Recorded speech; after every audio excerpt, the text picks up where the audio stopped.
We are going to talk about trauma-informed care and how we care for children or a child who has experienced trauma. We are lucky to have Ellie Herman from the Villages with us tonight. Super excited for that. So my name is Vicki Lehman. Before we get started, I just kind of want to introduce myself and what Child Care Answers is and what we do. So my name is Vicki Lehman, and I'm the Community Engagement Specialist at Child Care Answers. Child Care Answers is the local child care resource and referral agency for Hamilton, Hendricks, and Marion counties. We aim to assure the highest level of early childhood education for children in central Indiana, and to achieve that, we are supporting families, community agencies, and businesses and child care professionals. You can get more information about who we are and what we do and how we can work with you and help you at our website at childcareanswers.com. Things like if you're looking for a child care referral, if you're looking for one-on-one support opportunities, we're able to offer all of those things for free because we are a nonprofit that operates on a contract from the state of Indiana. So without further ado, I'm going to hand things over to Ellie Herman of the Villages. We are so lucky to have her and super excited about all of the things that she is going to share. So Ellie, you're up. Hi everyone. Like Vicki mentioned, my name is Ellie. I'm with the Villages. We do foster care, adoption, and family services. I'm with our Indianapolis office. We cover all of central Indiana. Mainly, I've always worked in our foster care aspect of that. So I currently do trainings for people wanting to become foster parents. There's with a licensed child placing agency, you're required to take 20 hours of classes. And so like the remainder of this week, I'm teaching all of those classes to new foster parents. It's really exciting. I love being able to teach new foster parents and kind of give them some tools before they get children in their home. But tonight we're going to look at trauma-informed care and looking at caring for children who have experienced trauma. I know not everyone in here tonight is a foster parent. You may not even be a parent. You may just be a child care provider. You could work at an in-home daycare or an agency or a facility. So I'm going to hope that we kind of hit a variety of notes and with a variety of aspects in regards to trauma with children and what that looks like for you guys as caregivers. Like Vicki mentioned, please use the chat box. I'm used to looking every direction when I do training, so if you have any questions, I'll stop periodically. But again, if anything comes to mind at any moment, use the chat box, and we should get everything answered, or try to the best of our abilities. All right. Okay, so we're gonna start out with Buddy Love. So Buddy Love is 10 years old. Here's my awful stick person drawing, so just take it as it is. Buddy Love is 10, as in his birthday age is 10. Mentally, he is 4 years old. Emotionally, he's 6. Physically, he's 9, so to look at him, he looks like a 10-year-old, but socially, he's also 4. So, Buddy Love has been through a lot of trauma, and with that comes a variety of behaviors and preconceived thoughts about the world and people around them and his actions towards everyone else. So each rip, there were several, is something Buddy has experienced that has led to his behaviors and essentially his trauma and what he lives with day to day. So if I were to hand you Buddy Love like this, so this is now Buddy Love, if I were to give him to you and say, okay, please provide the best care that you can for Buddy, I'm sure you would be a little frightened. You wouldn't know where to start or what to do. So we're going to look back to Buddy Love throughout the training and kind of compare that. Just because a child who's been through trauma and has experienced trauma, just because they look their age, they're typically not. Since my focus is in foster care, that's always kind of where I go to, but I'll try to use a variety of examples.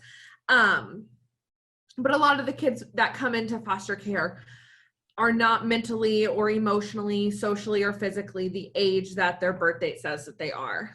So we would have foster parents who really want at least 3-year-olds, because your typical 3-year-old is potty trained. But to think about it, in foster care, or any child who's been traumatized has gone through, and their body is not, again, mentally, emotionally, physically, or socially the age that they should be. So parents or caregivers may need to up their ages if they want someone who's potty trained. So just kind of a easy example in that aspect. So what is trauma-informed caregiving, and what does that mean for you guys? We'll look at 9 different aspects tonight. We'll recognize the impact trauma has had on the child. Help the child feel safe. You'll learn how to do that. Help them understand and manage overwhelming emotions. Help the child understand and modify their problem behaviors. Respect and support positive, stable relationships in the life of the child. So it's going to be hard to help them learn and grow from the past if we don't have those stable relationships. Help your child develop a strength-based understanding of their life story. Be an advocate for the child, promote and support trauma-focused assessment and treatment, and then take care of yourself. So that number 9 is really important.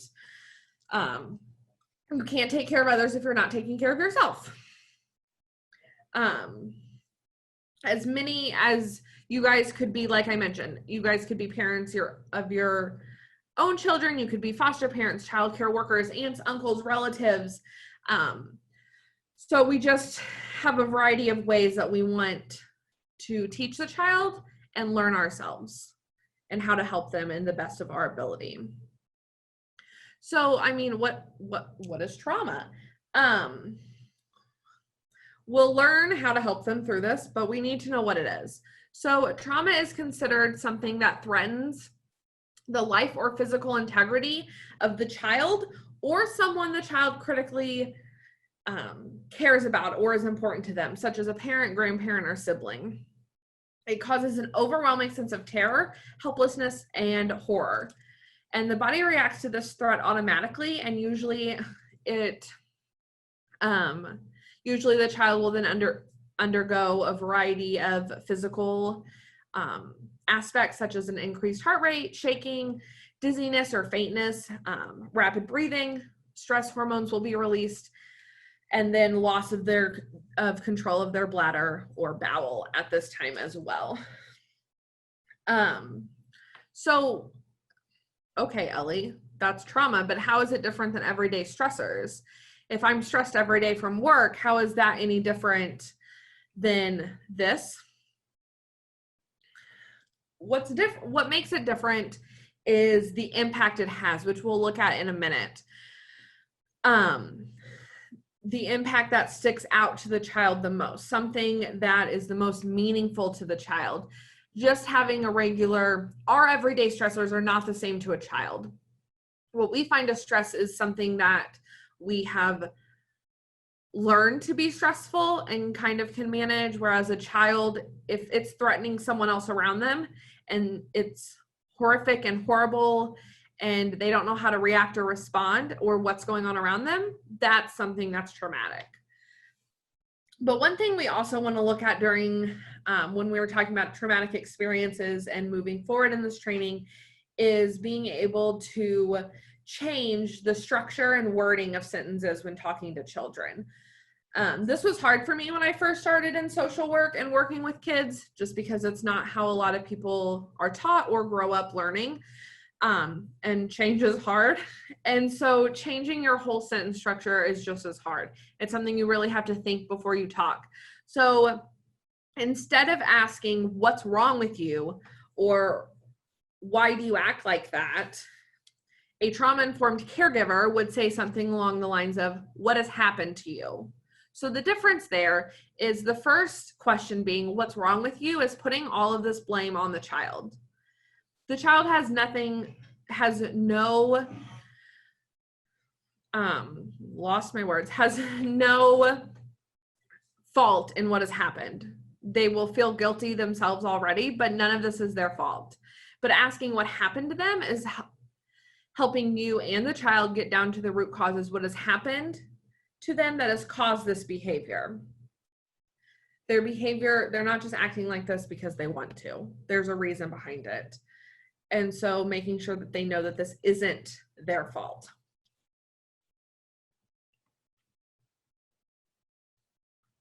Okay, so there are 4 different types of trauma, which kind of will go back into what is trauma and how is it different from us. So the first type is acute trauma. So this is a single event that lasts for a limited amount of time. So an example of that would be a hurricane or a tornado, getting bitten by a dog, seeing a loved one die. So what makes this different from the next would be certain moments of acute trauma sticks in the child's mind as the most scary or the most horrific part of the event. So for an example, seeing the dog's teeth, if they had been bitten by a dog, maybe stuck out to be the worst part of the child's memory of that moment. Or seeing a mother's cry during a tornado. Seeing the mom cry is, they can see that the mom has no control over what's going on. It's threatening both of them. Although some kids may think that seeing the tornado or watching something get blown away is a reason that that's the most traumatic part. So for every child, it's different. The second one is chronic trauma. So this is when many traumatic events occur over a long period of time. So this could be reoccurring traumatic events of the same kind, such as like physical or sexual abuse happening more than once, or many traumatic events that are different. So an example would be a child who's living in a domestic violence household and it is watching his parents fight. And so he leaves, and then he later gets into a car accident and then has to spend weeks in the hospital undergoing medical procedures. So the domestic violence household, getting in a car accident, being in the hospital. 3 different semi-related events, but many that occur over a period of time. So the third one is neglect. Neglect is a failure to provide for a child's basic needs.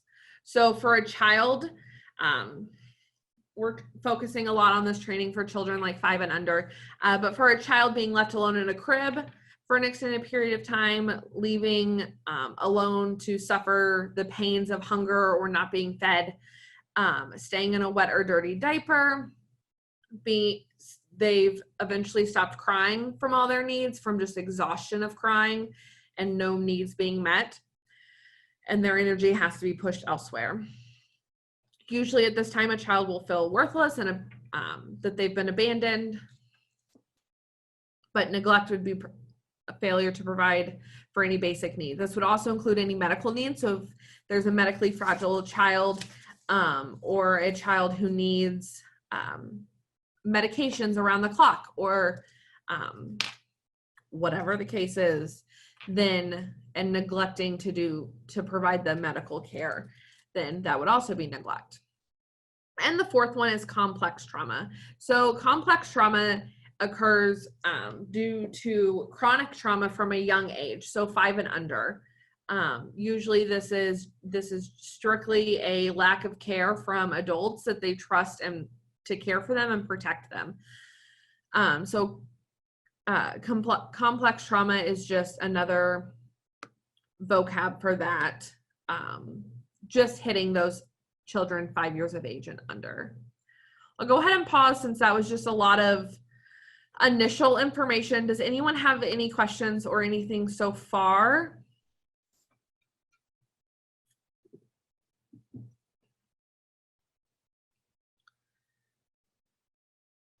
I'll stop to look if it takes you a minute. So We will go on.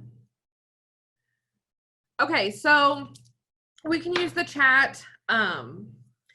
If you guys provide for children or have worked with children, have children in your care, whatever type of caregiving you provide, if you could list out or provide us examples of the types of trauma you think the children have experienced. It doesn't have to be the vocab of complex or acute or neglect or anything like that, but I just kind of want to get a feel for what that trauma may be.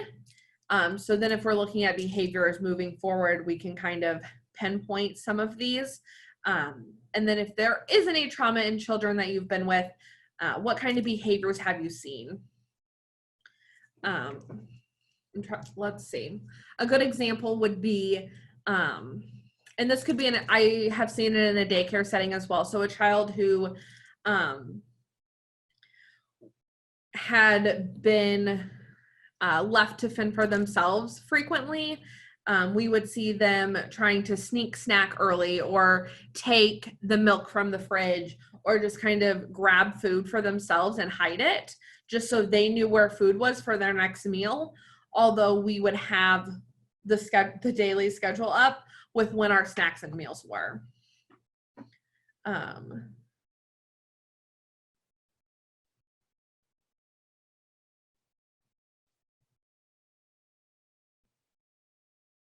Let's see.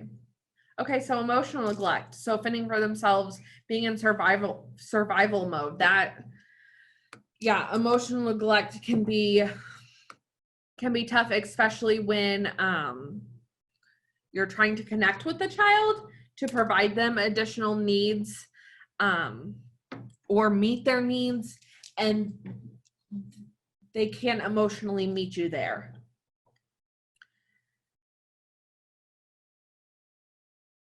Exactly. Demanding food or beverages. Yeah, we know that we're going to provide those. Even after they've been with us or they've been going to daycare for years, and you know, it's just something that sticks with them. Yeah, that's great, guys. Thank you. Neglect. So they'll stop crying, and you know, they won't drink from the bottle, or you don't know why they're crying. You've had your diaper changed, you've eaten, you won't sleep. You know, what does that look like? Yeah, so there's been, some kids who haven't been fed, they may end up with some eating disorders. We have someone mentioning that. That's also a really good one.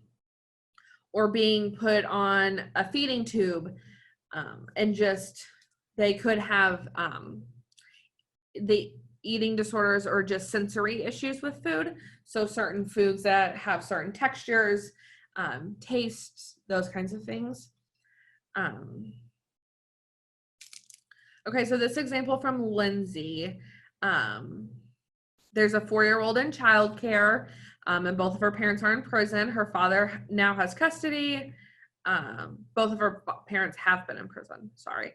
And she struggles with the routine, especially through transitions. Yeah, transitions are really rough for all kids.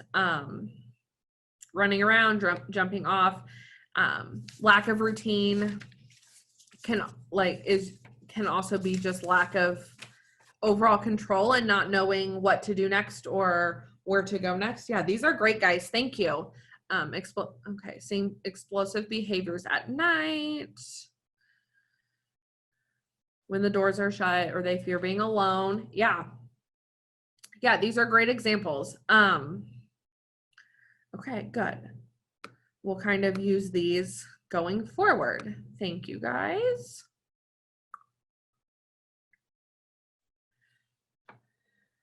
Okay, so just a little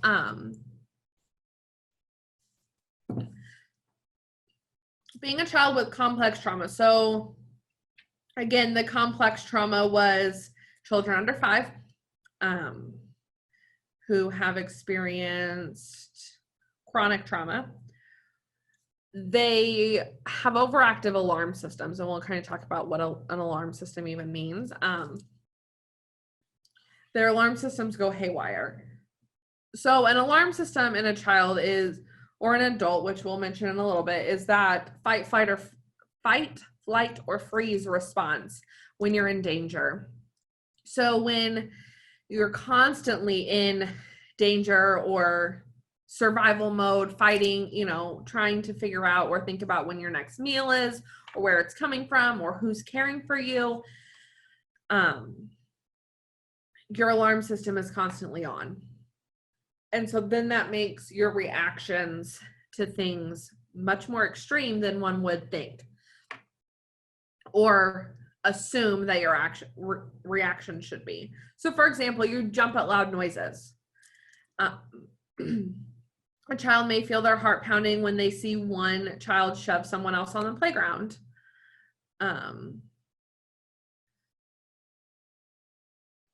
That instinct of parental and caregiving, or they've grown up in domestic violence and have seen a parent push another parent. Wake up from sleep every time the dog barks in the neighborhood. Okay, so you may not have a dog, but someone in your neighborhood might. That's going to be a lot of restless nights for everyone in your house. But that noise, maybe they were bitten by a dog, like the earlier example. Always on the lookout for danger. I have an example coming up, so I won't get to it now. But just kind of once you've experienced something, that's what sticks in your mind. So it's going to be your go-to regularly. Think safe situations are dangerous. At school or at daycare, you're safe there. And thinking that those situations where you may not be fed, or that something's going to happen to you in those situations. It's what going through complex trauma feels like for children. Other things: difficulty sleeping or nightmares, irritability, anger, or moodiness, poor concentration, especially for young kids who are trying to learn to write their names or hold scissors or play games. Poor concentration can be a big one. Even just eating dinner. Constantly replaying events in their mind. So flashbacks, we'll talk about that in a little bit. And a lot of people will see flashbacks in these mood swings and moodiness more towards the evening time, transitions, or bed or bath time.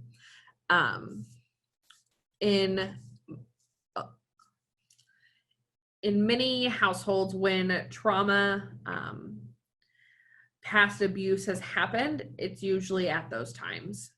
Transitions, bath time, or getting ready for bed, that bedtime routine.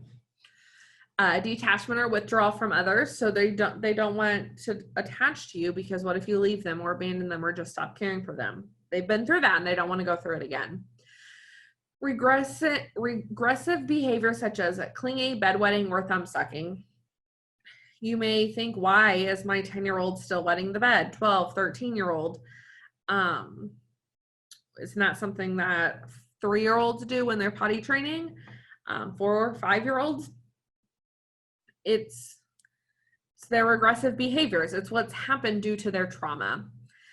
Delay in reaching developmental milestones. So a lot of environmental milestones are from 0 to 5, 0 to 7, and going through abuse or experiencing abuse and neglect or trauma during key developmental times in some of those age ranges can have a lasting effect on the child, which is also why complex trauma looks different and usually has a longer lasting effect on children, because it's during those key developmental times in their brain.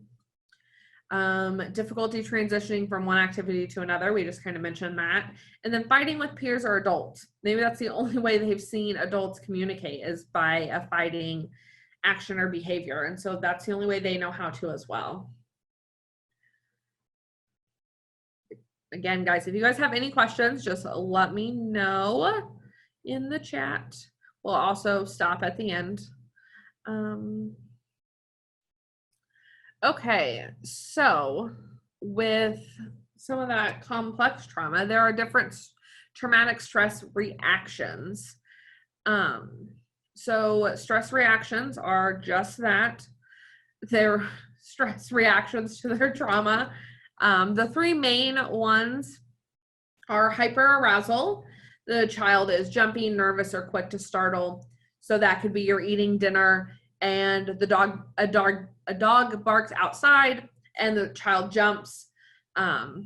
There's a story that we read in foster parent training that talks about this high schooler who had been through a history of lots of varieties of trauma, and he was in class and a child came in late and reached in his pocket and he thought that it was a gun, so he got up and hid under his desk, and it wasn't. It was just the kid's phone. So that was his startle, nervous, jumpy. And then re-experiencing, so this can also be flashbacks.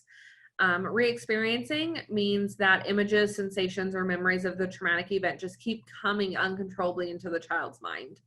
So again, as I just mentioned, re-experiencing, we see a lot happening. That could be in the morning time, like as soon as they're getting up, throughout the night, bedtime, bath time, those transitional periods. So keeping that in mind, a lot of kids with or without a traumatic past, transitions are hard.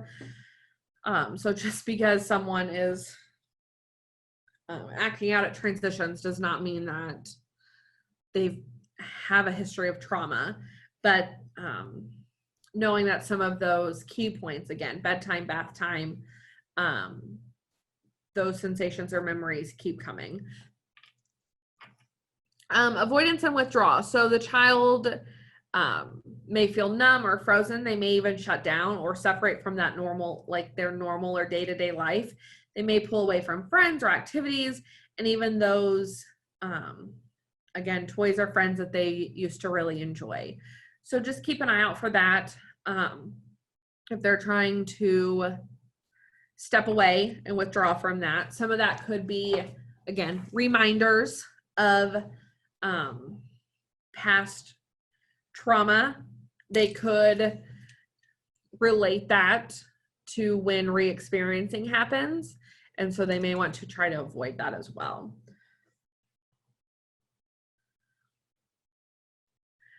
So next are reactions to trauma reminders. So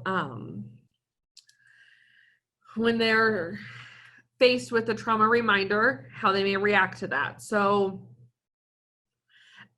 different reminders on the red, right down here, can be things such as places, sounds, smells, tastes, colors, textures, words, or even other people. So pretty much everything in our day-to-day life can be a reminder to a child. There's a variety of stories where a child's abuser would use a term or a saying before the abuse would happen, calling them beautiful, or maybe asking them if they want to go out for ice cream or something like that.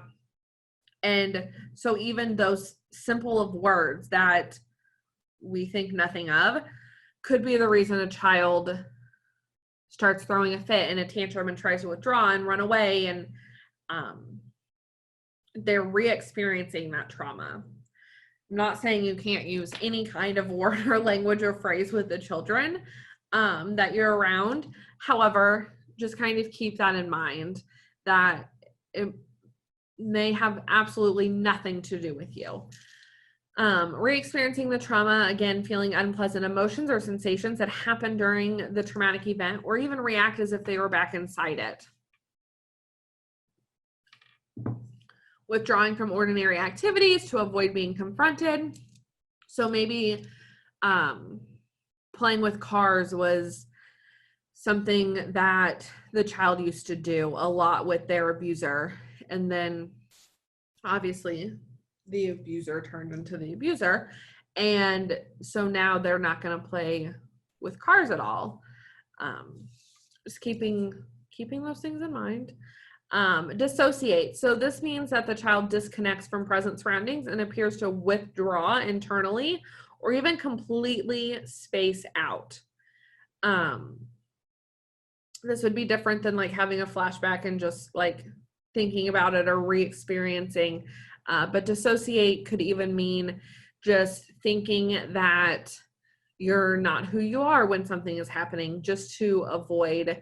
It's something that our brains do to help protect us in the situations that we're put in. And trauma reminders can happen multiple times a day. Just because it's, let's say it happened first thing in the morning and you're like, yes, we're clear for the rest of the day. Sadly, that's not the case. But anything for the child could be a trauma reminder. Does anyone have any questions or anything so far?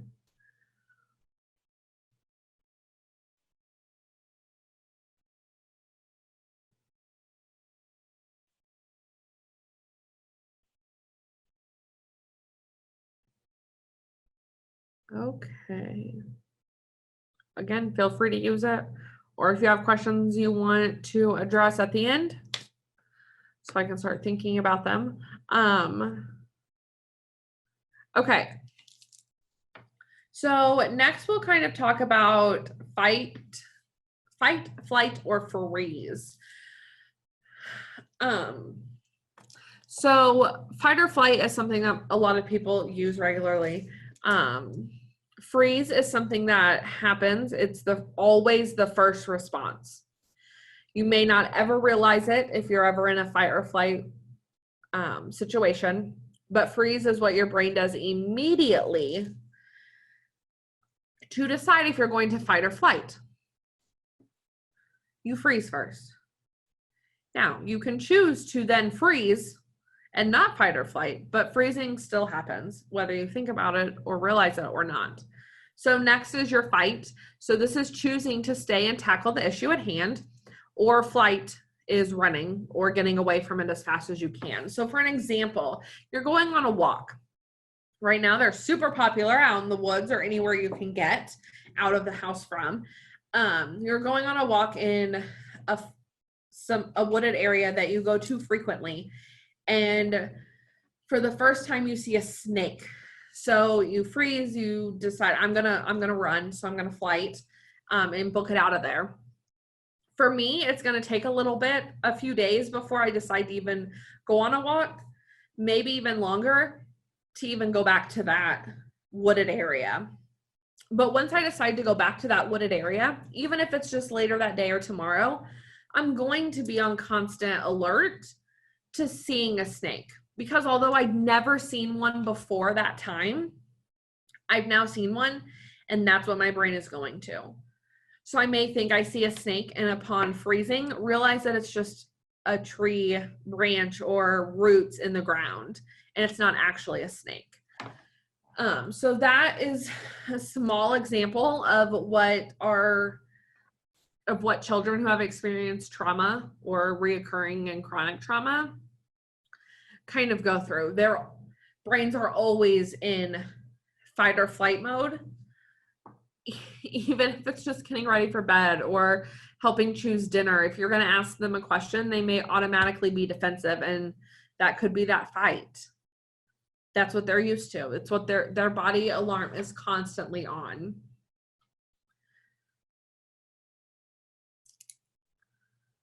So our internal alarm system is when we're faced with a threat, our brains trigger the release of adrenaline, cortisol, and other stress hormones.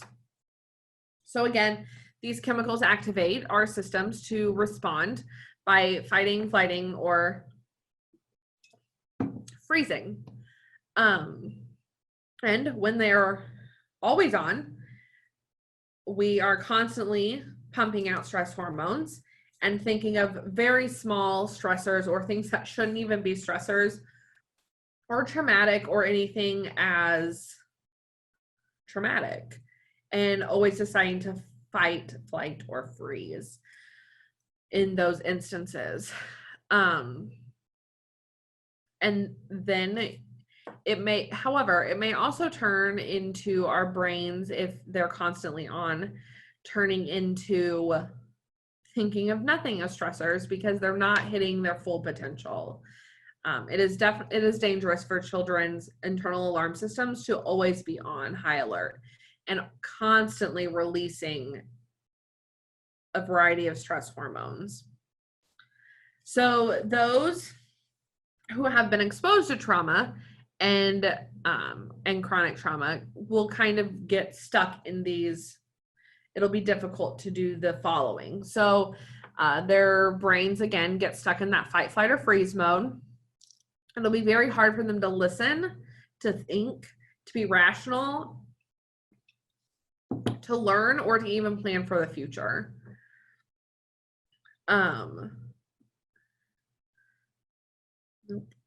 And so, I mean, if you pause to think about that for a minute, that is kind of everything we do all the time.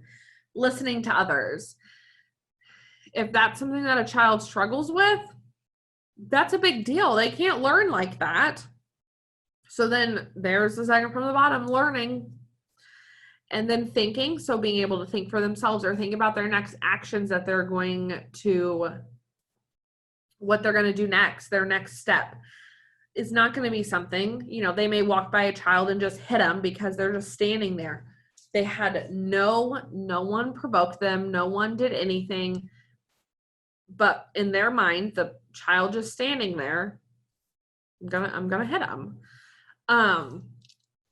Be rational. So it's very hard to be rational with a young child, but extremely hard to be rational with someone who is always stuck in that fight, flight, or freeze mode.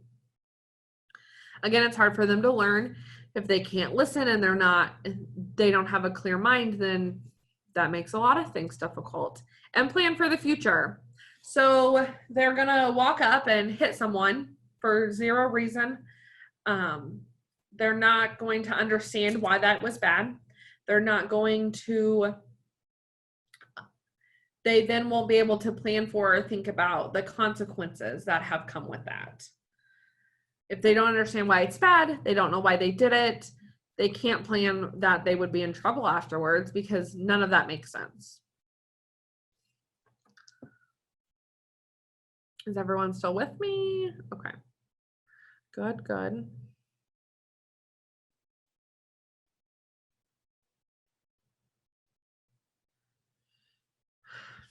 Okay, so again, with a couple different things. So traumatized children will respond to anything they think is a threat more quickly and more forcefully than other children. So areas of the brain that are responsible for recognizing and responding to the threat are always turned on. The brain does not recognize that this new situation does not contain the same threats.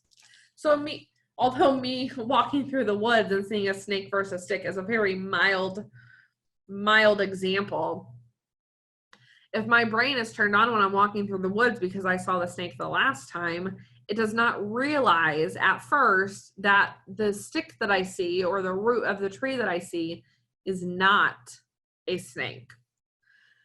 Traumatized children need to be redirected or behavior may start to escalate. So their logical centers in their brain kind of shut down, and their fight, flight, or hide responses take over. So again, listening, learning, being rational, out the window, just living right there in the moment and deciding what to do. It's all they're here for. Children don't always know how to say what they're feeling, especially children who can't talk yet. It's hard for them. Emotions and language centers are not well connected, and memory centers to hold words are blocked.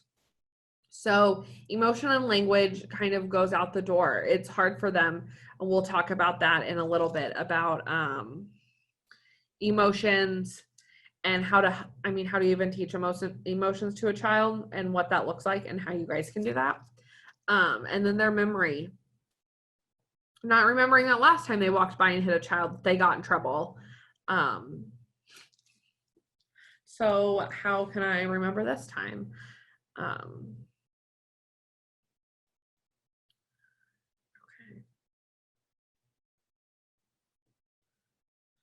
Okay, so some of what you'll see and why it occurs. So again, traumatized children do not have the skills for self-regulation or for calming down once upset.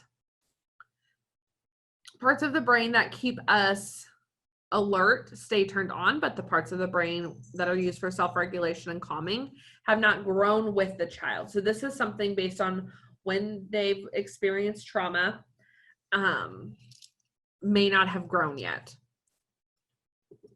Traumatized children will challenge the caretaker, often in ways that threaten the placement in a foster home, in a child care center, or the relationship with the provider. Children come with negative beliefs and expectations about themselves. They may appear worthless, powerless, or about the caregiver, that you reject them or that you're unreliable, that you're not going to care for them.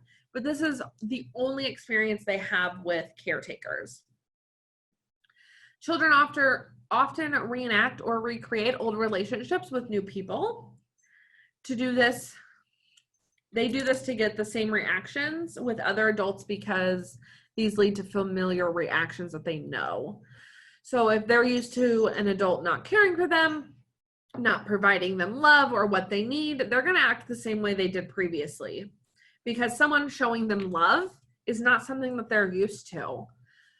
These patterns help the children survive. They've helped them survive in the past, so it's what they know and what they've grown mastery of to survive in the present and for the future. So children also who have no self-regulation could be someone who steals, even at such a young age, or walking by and hitting someone or purposely running into them. I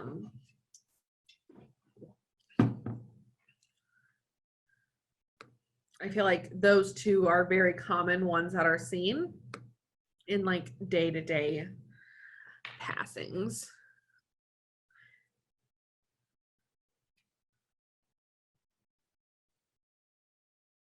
So trauma lenses, if any of you guys wear glasses, you don't have your video on, so I can't point out anyone particular, but if anyone wears glasses and you take them off, can you see clearly? The answer is probably no, without getting into any logistics.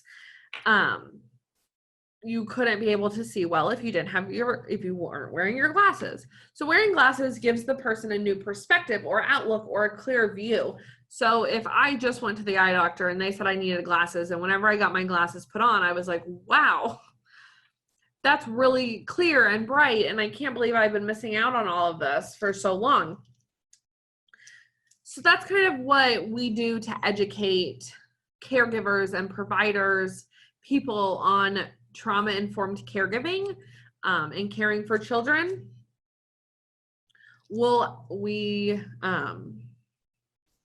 There may be mention of making sure you put on your trauma-informed lenses. So just being able to put on your glasses, whether you wear them or not, and kind of use your tool belt and provide a new outlook or perspective on the child.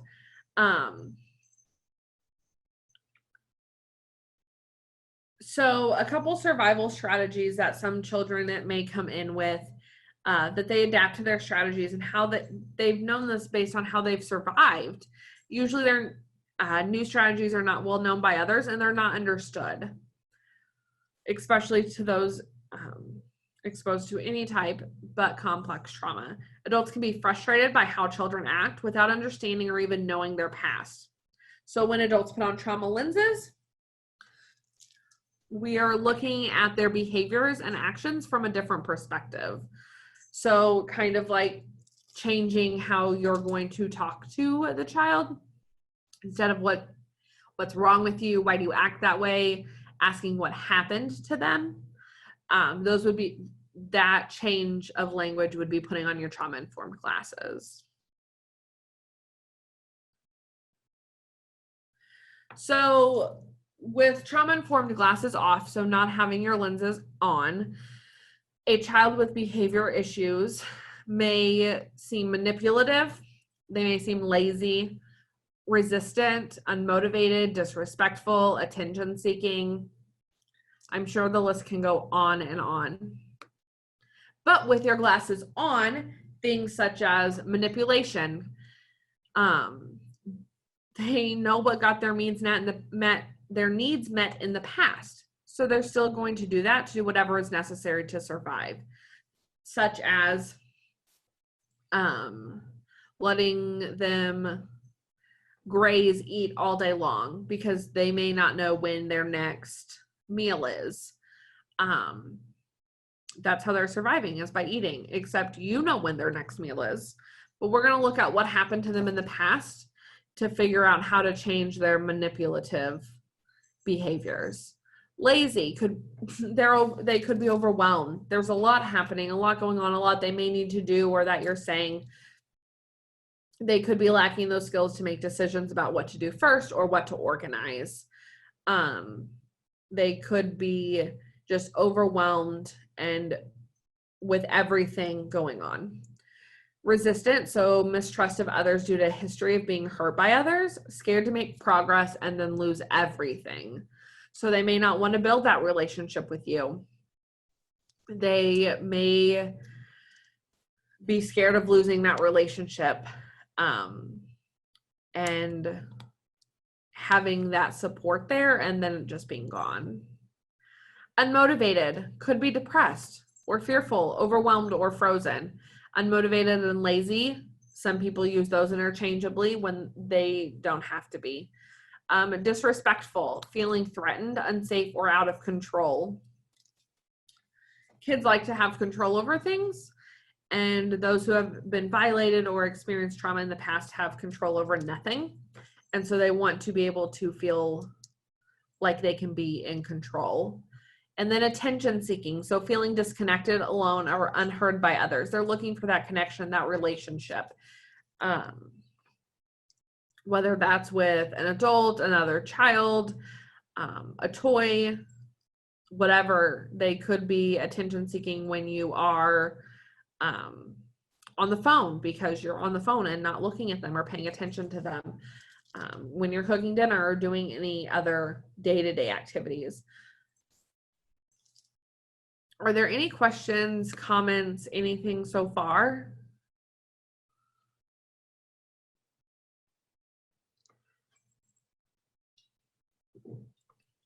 Ellie, I haven't seen anything come through. I do want to make sure that I mention, if anybody has a question and you don't want to post it in the chat box for everybody to see, feel free to send it to me privately, or send it to Ellie privately in the chat box. You can just go down there at the bottom and select who you're going to send it to.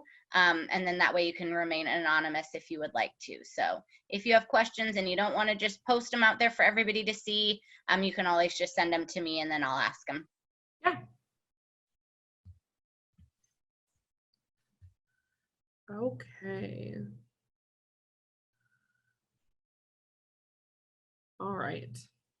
We will continue on.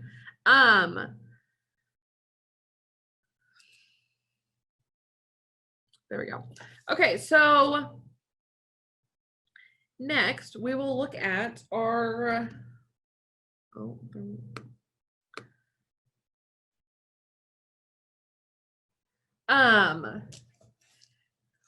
we will look at our escalation roller coaster. So, okay, Ellie,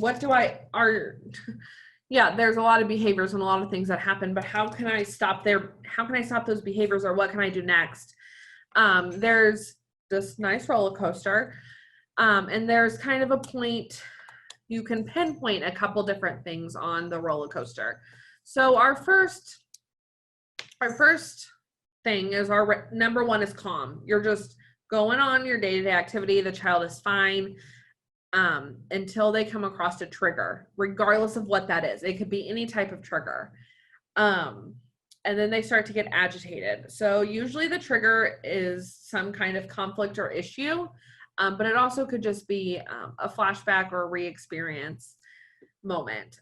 Usually this triggers their behavior to escalate from calm to agitated. So agitation usually is when they become upset and unfocused. This can be your turning point.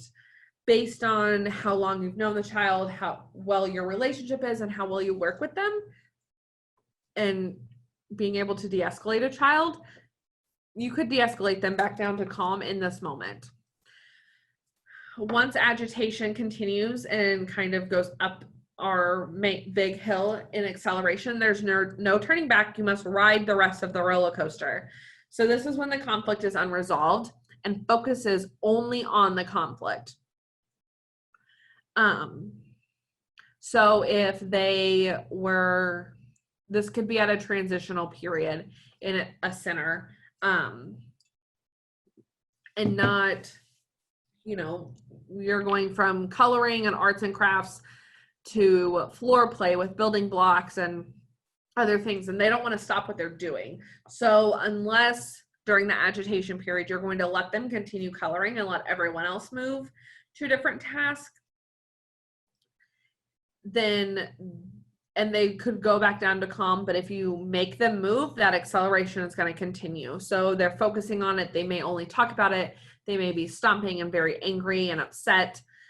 They may start throwing things or saying words. But once they hit that peak, it's when they're out of control, exhibit severe behavior. Again, like I mentioned, you just have to ride the roller coaster at that point. You can try what you can. I'll give a few diffusing escalation situation, de-escalation ideas in a minute. But after that peak is that de-escalation. Usually they may display confusion, may not understand what just happened, be confused at not necessarily where they are, but maybe at this point you're trying to reprimand them, and maybe putting them away from all activities for a couple of minutes or something, and they may not have any idea, not know what's happening or why they're in trouble. And then recovery, so willingness to participate back again into the activities. Some key points to help you guys learn how to diffuse and de-escalate a situation, especially during that trigger or agitation. Us as caregivers, parents, foster parents, whoever we are, whatever title we have, cannot go around and prevent all triggers from all of the kids that we're with. I wish we could. It would be a very busy, stressful place for us, but a lot happier place for a child. But we can't do that. So there will be roller coasters that you must ride. And however, some that you could stop. Maintain calmness and speak in a soft, slow voice when you're talking to the child during this time. You don't want to yell at them. You don't want to raise your voice, talk fast, give them lots of information at a time. They can't understand. There's a lot of stress hormones happening in their brain, and they can't understand and correlate that. Model emotional regulation. So you don't want to be mad. You're modeling your own emotional regulation. So you want them to try to mirror you, which is why you're talking in a soft and calm voice, and being you want to be down on their level, sharing that space with them. Be prepared that the child will continue to try to engage you. So they don't want you to be calm and collected. They don't want you to have your emotions regulated. They want to egg you on. They want to continue and see how you're going to react, because they've gotten reactions in the past. During this time, do not bargain or bribe your child. There are plenty of times to bribe children, whether that's going to the bathroom, on the potty, going to bed, taking a nap, getting dressed, whatever those bribery times are. But during escalation and acceleration and peak and everything, this is not a time. It will mean nothing because they don't understand. Like I mentioned, they may be confused, disoriented during this peak acceleration and peak time, so they're not going to understand why you're trying to bribe them or bargain with them. So it will not be helpful, especially in a short or long term. Communicate through one idea at a time. You don't want to give them a list of options that they can do when they're at the peak and just continue on. You want to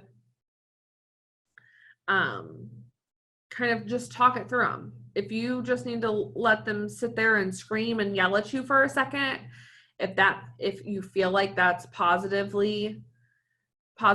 them to get out their energy, then that's perfect. Or walk them through. Okay, how about we go take a walk around the room for a minute? Do you want to hold my hand? Kind of giving them calm, slow, a different option. Don't discipline. Could not discipline during this time. Again, it will not be effective. It's not in this training, but in other trainings we teach as foster parents is discipline has to be consistent and to be effective. And disciplining during an escalation period will not be effective. And it will not be helpful for you or the child. That could make things worse. And try relaxation techniques, breathing exercises, stress balls, sensory bottles.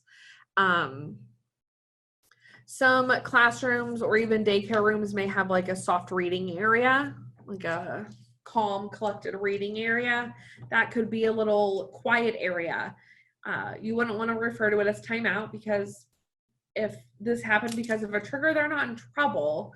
This is their reaction. But a quiet area to sit and de-escalate and kind of recover. Sensory bottles are great. Stress balls are great.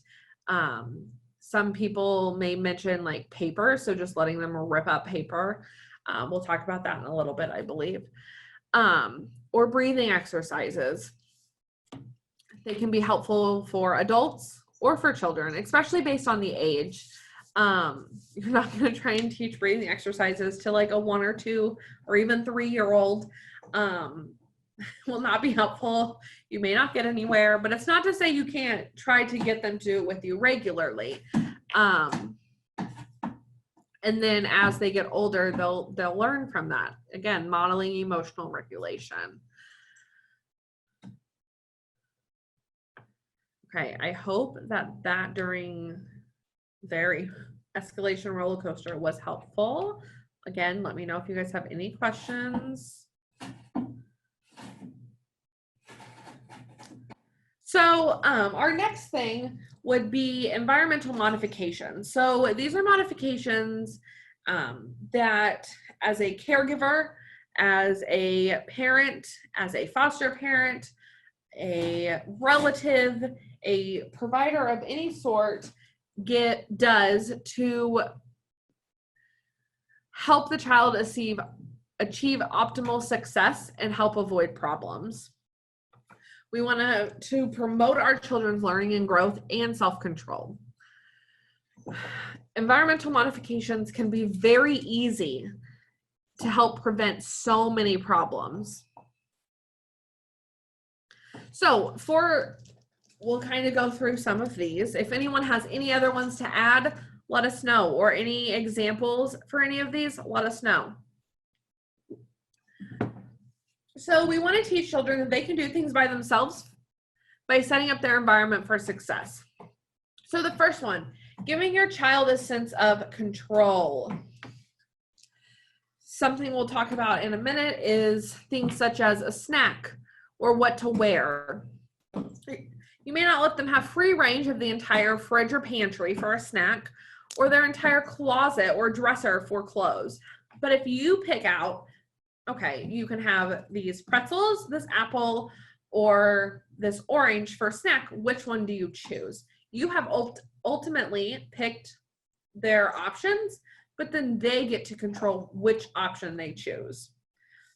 Same with clothes. Maybe you pick 2 outfits and let them choose which one. You, again, have chosen their choices, but they get control over which one they actually choose. Provide them with mastery over their environment.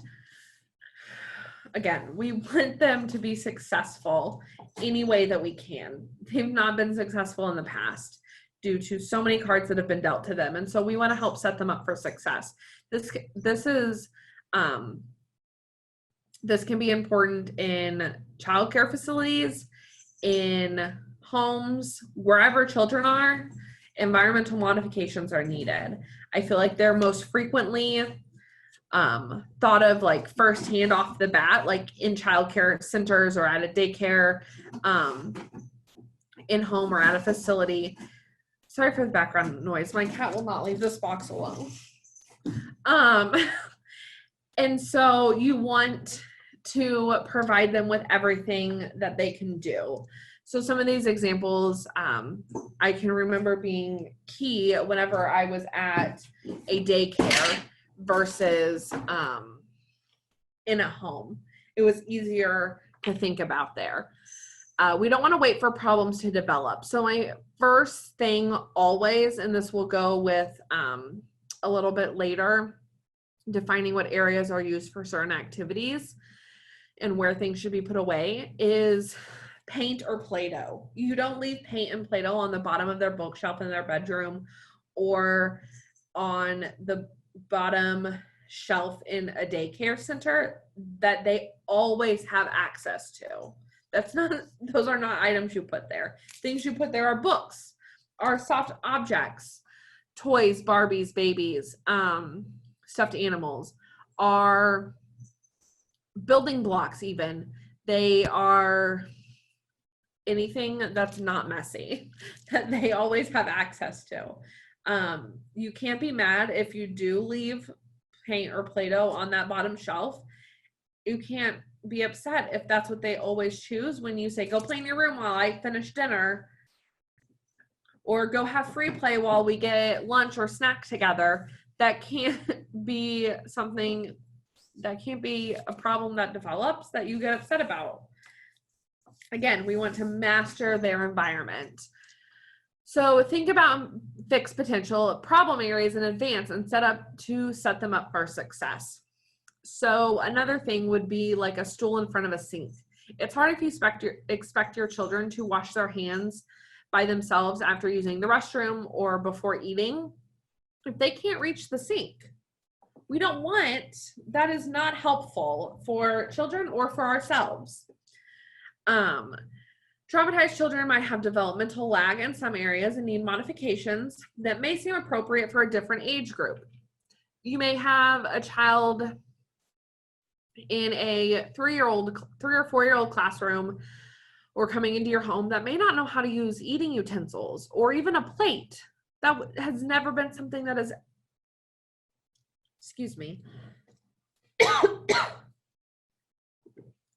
that they've ever utilized. So we can't be upset with that. We want to teach them. Or maybe they've never used an open cup before at age 3 or 4. They've always had a sippy cup, or maybe they've still been drinking from a bottle. So those are developmental lags that just need additional modifications.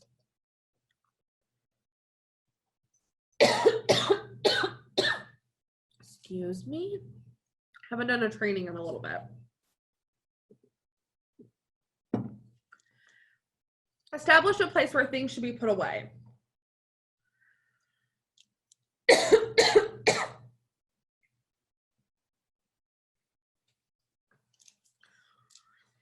Again, if you have toys out for a child and ask them to put it away before the next activity, but you never tell them where to put it away, it's hard to be upset if they throw them on the couch. Excuse me. Or put them all in the cubbies or under a sink. If they don't know where items go, they can't properly put them away to your expectations. Define what areas are used for certain activities. Again, paint or Play-Doh, it could be gymnastics are only done on the mats on the floor. You know, they're not done on the couch or outside on the concrete. You know, we only paint on the table with our paper. We don't ever paint on the floor or the carpet or things like that. But if you don't define that, then they don't know that. Make sure your children can reach things they need. Again, if you're expecting your children to wash their hands before or after a meal, going to the restroom, they need stools or a sink that's at their level, whatever level that may be. And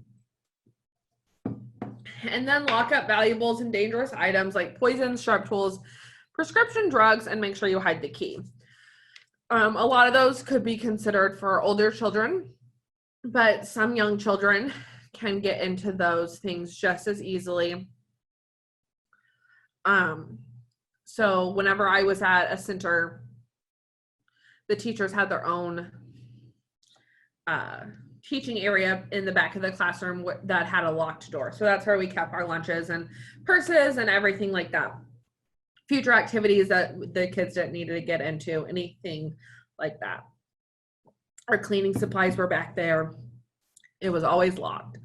Or if you have kids in your household, if you're not a foster parent, foster parents must keep, just tidbit to where some of this comes from, foster parents must keep all cleaning supplies, prescription drugs, and then firearms and weapons, and then their ammunition stored and locked away separately, cleaning supplies and medications also.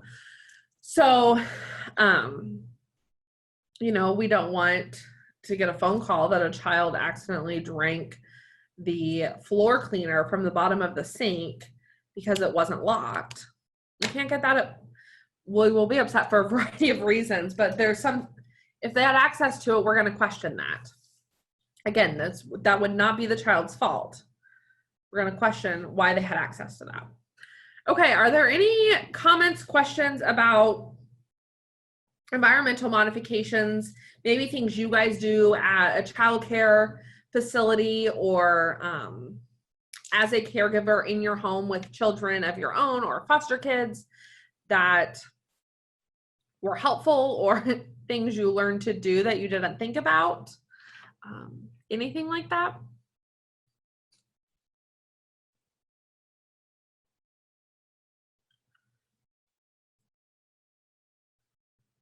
Okay, I'm not seeing any, but I'll get the notification. So if you guys have anything, let me know.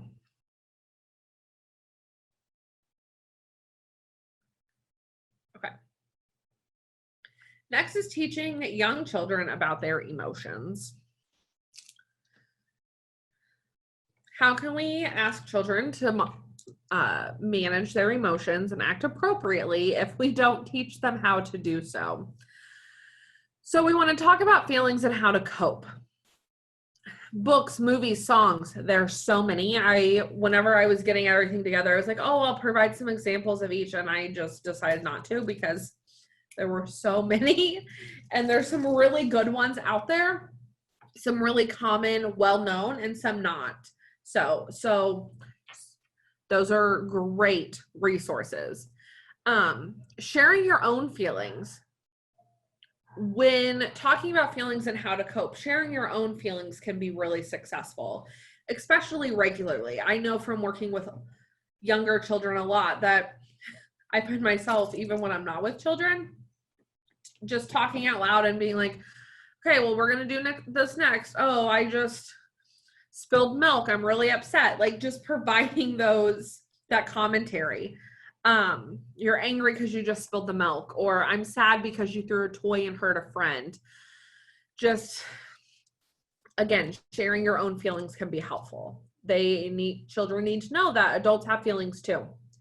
And those who have been through trauma may not have those words to match emotions, and therefore that's why they're going to continue to act out if they don't have the right words. If a child's sad because they miss a parent, offer to make off, depending on what you're doing, obviously, but offer them to make a card or color a picture for their parent. Write them something, give them something to help them walk through that. You want to label feelings, like I just mentioned. You want to label the child's and yours. So for example, in a home situation of a child being angry that TV time is almost over, acknowledge that you know they're angry, that you said that there's no more TV for the night, and then offer them to rip up paper, yell into a pillow, draw or paint an angry photo. But you want to help them acknowledge and label their own feelings, because again, that's how they're going to learn the feelings that they're feeling. You want to offer children ideas on how to manage their emotions. So validating their emotions. I know that you're angry. I see that you're sad. Give them ways to act through it. So like I just mentioned, ripping up paper, yelling into a pillow, drawing or painting an angry photo. Maybe they're sad because they miss another adult or a friend or a grandparent. So writing a card, maybe you take a picture of them that you send them, whatever that looks like in your situation. But helping them act through those emotions, not just pushing them aside. You know, oh, I see you're sad. Did you fall and scrape your knee? Okay. You know, it's okay to be sad whenever you fall and scrape your knee. Helping them walk through it. You don't want to ignore or dismiss their emotions. Empathize with the child. So let them know that you understand that some choices being made may not be the ones that they wanted. So an example would be that, let's say a child's coming into the center. So maybe prior to that, they didn't want to come to daycare or school that day. And so the parent, you know, I know that you're sad that we have to go to school today, but we go every day, and I'm going to pick you up after work. And whenever we get home, we can find a fun activity and then have a nice dinner together. And then because you have to go, asking them, do you want to get in the car seat yourself for me to buckle you in, or do you want me to put you in the car seat? So kind of giving them those options, again, putting them in control. They may choose to have you put them in the car seat. They may choose to do it themselves. Age appropriate choices. I mentioned what to wear or what to eat within reason. This could also be just what you always have available, maybe in the fridge or the pantry about a snack. Maybe you always have prepackaged pretzels, goldfish, crackers, whatever, fruit snacks, fruit. And in the fridge, you always have some prepped and ready veggies and fruit or cheese sticks, Go-Gurts, whatever that is for you and your household and your kids. You have them prepped and ready that no matter when, as long as they ask, they can have one. Or maybe they don't even have to ask. As long as it's one of those items, they can just go in and get it. So appropriate choices. And then helping them practice self-control. Self-control can be hard for children and for adults. Some things to help them practice self-control may be songs about sharing or taking turns, or games even that require taking turns, such as Duck, Duck, Goose, rolling a ball back and forth, acting out a story, or reading a book with two people reading, those kinds of things.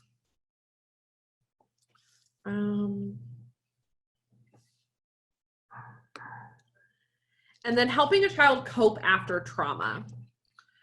So there are a lot of things that, trauma changes a lot of things. Their brain connections, their neurons, their behaviors, their attitudes, their developmental aspects, but helping them cope can be important. So always making sure the child feels safe.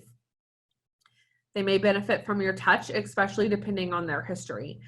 Extra cuddles, hugs, reassuring a pat on the back. Obviously, you want to make sure it's appropriate and that the child kind of consents or agrees. You want to act calm. Children look to adults for reassurance and for our emotional regulation.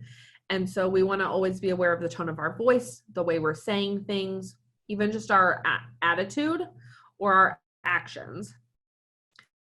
Share information about what happened. So be brief and honest. Allow them to ask questions, and it's okay to answer or to make sure they know that you don't know the answer or a history. But it's okay to ask questions, except those who have been traumatized. It's okay to tell them an age-appropriate story. You don't want to say that, oh, mom and dad, they'll be back later. Later could be in 5 minutes. It could be at the end of the workday.